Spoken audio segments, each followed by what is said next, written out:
Hey guys, എല്ലാവർക്കും സുഖല്ലേ? ഇന്ന് നമ്മൾ ജേക്കബിന്റെ ചേച്ചിന്റെ കൊച്ചിന്റെ ബൗത്തീസിന് പോവാണ് ഗൈസ്. രാവിലെ ഒരു 11 മണിയായപ്പോൾ അലം വന്ന് എന്നെ പിക്ക് ചെയ്തു. ഞങ്ങൾ നേരെ പോയത് ഒമ്പടിയിലോട്ടാണ്. ബിക്കോസ് ബാക്കിയുള്ളവർ നമ്മളെ കത്ത് അവിടെ നിൽക്കായിരുന്നു. അവിടെ നമ്മൾ വാവയ്ക്കുള്ള ഗിഫ്റ്റ് മേടിച്ച് നേരെ വിട്ടു ചിറ്റൂർക്ക്. പോകുന്ന വഴിക്ക് തേവരയുടെ അവിടെ വെച്ച് നമുക്ക് ചെറിയൊരു ആക്സിഡന്റ് കിട്ടി. പക്ഷെ അവിടെ നമ്മൾ തളർന്നില്ല. പരിപാടി സ്ഥലത്തെ ബിരിയാണിന്റെ മോട്ടിവേഷനിൽ നമ്മൾ വീണ്ടും വണ്ടിയെടുത്തു. നമ്മൾ സ്പോട്ടിലെത്തിയപ്പോഴേക്കും എല്ലാവരും ഉണ്ടായിരുന്നു. ഫ്രണ്ട്സ്, ഫാമിലി, അങ്ങനെ എല്ലാവരും ഉണ്ടായിരുന്നു. പരിപാടി ആകെ മൊത്തം കളറായിരുന്നു. പാരഷോളിലെ ബിരിയാണിയുടെ കഴിഞ്ഞ് നമ്മൾ നേരെ പോയി ജേക്കബിന്റെ വീട്ടിലോട്ട്. വീട്ടിലെത്തിയപ്പോഴാണ് പരിപാടി കൂടുതൽ കളറായത്. ഫ്രണ്ട്സ്, പൊട്ടിച്ചിരി, വള്ളംകളി, വാവ്. അല്ലെങ്കിൽ ഞങ്ങളെല്ലാവരും കൂടി കഴിഞ്ഞാൽ പണ്ടേ കളറാണ്.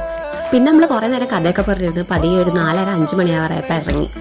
കണ്ടകശിനിയാണെന്ന് തോന്നുന്നു. വരുന്ന വഴിക്ക് വീണ്ടും ഞങ്ങൾക്ക് ഒരു ആക്സിഡന്റ് ഉണ്ടായി. എന്തോ ദൈവഭാഗ്യത്തിന് ആർക്കും ഒന്നും പറ്റിയില്ല. എല്ലാവരും സേഫ് ആയിരുന്നു.